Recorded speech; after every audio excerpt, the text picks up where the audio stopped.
പ്രിയമുള്ളവരെ, മനോഹരമായ സന്ധ്യായാമത്തിനായിട്ട് ദൈവത്തിന് നന്ദി പറയുന്നു. ഇന്ന് നമുക്ക് മറിയത്തിൻ്റെ സ്തോത്രഗീതത്തിലൂടെ കടന്നു പോകാം. മറിയം പറഞ്ഞു, എൻ്റെ ആത്മാവ് കർത്താവിനെ മഹത്വപ്പെടുത്തുന്നു, എൻ്റെ ചിത്തം എൻ്റെ രക്ഷകനായ ദൈവത്തിൽ ആനന്ദിക്കുന്നു. അവിടുന്ന് തൻ്റെ ദാസിയുടെ താഴ്മയെ കടാക്ഷിച്ചു. ഇപ്പോൾ മുതൽ സകല തലമുറകളും എന്നെ ഭാഗ്യവതി എന്ന് പ്രകീർത്തിക്കുമെന്ന്. ശക്തനായവൻ എനിക്ക് വലിയ കാര്യങ്ങൾ ചെയ്തിരിക്കുന്നു. അവിടുത്തെ നാമം പരിശുദ്ധമാണ്. അവിടുത്തെ ഭക്തരുടെ മേൽ അവിടുന്ന് തലമുറകൾ തോറും കരുണ വർഷിക്കും. അവിടുന്ന് തൻ്റെ ഭുജം കൊണ്ട് ശക്തി പ്രകടിപ്പിച്ചു.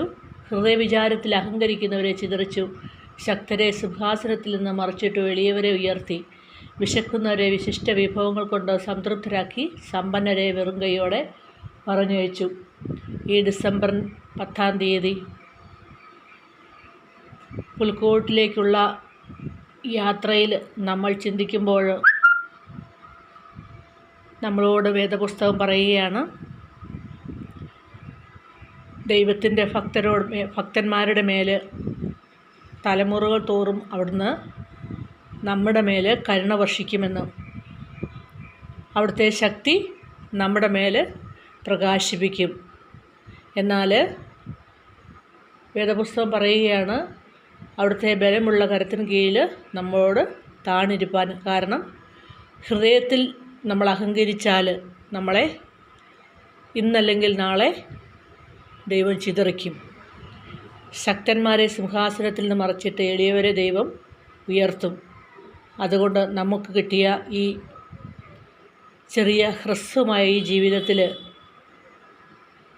നമ്മൾ സിംഹാസനങ്ങൾ സ്വപ്നം കാണാതെ എളിമയോടുകൂടി ജീവിപ്പാനായിട്ട് ഇടയാകുവാനായിട്ട് പ്രാർത്ഥിക്കാം. കാരണം ബലഹീനതകളും പോരായ്മകളും കുറവുകളും ഒക്കെ ഏറ്റെടുക്കുന്നവനാണ് നമ്മുടെ യേശു. അതുകൊണ്ട് ഓരോ നിമിഷവും നമ്മളിലേക്കൊന്ന് തിരിഞ്ഞു നോക്കുവാനായിട്ട് നമുക്ക് സാധ്യമാകണം. എപ്പോഴും നമ്മൾ പൂർണ്ണരായിരിക്കില്ല, വീഴ്ചകളുണ്ടാകാം. എന്നാൽ ആ വീഴ്ചയിൽ നിന്ന് എഴുന്നേൽക്കുവാനുള്ള ഒരു മനസാന്നിധ്യം, ഒരു മാനസിക വളർച്ച നമ്മുടെ ഉള്ളിലുണ്ടായാൽ യേശു നമ്മളെ മാറോട് ചേർത്ത് നിർത്തും. കുറവുകളെ മാറ്റി വിശുദ്ധിയുടെ പടവിലേക്ക് കയറുവാൻ തക്കവണ്ണം സ്വർഗം നമ്മളെ സഹായിക്കും. അതിനായിട്ട് ഓരോ ക്രിസ്മസ് രാവുകളും നമ്മളെ വെളിപ്പാക്കട്ടെ എന്ന്, നമ്മുടെ വഴികളെ നേരെയാക്കുവാൻ സാധ്യമാകട്ടെ എന്ന് പ്രാർത്ഥിക്കുന്നു. വരുന്ന ഓരോ ദിവസവും ദൈവത്തിൻ്റെ കൃപയിൽ ജീവിപ്പാനായിട്ട് പരിശുദ്ധാത്മാവിൻ്റെ ശക്തിയും ബലവും നമുക്ക് ലഭിക്കാനായിട്ട് നമുക്ക് പ്രാർത്ഥിക്കാം. നന്ദി.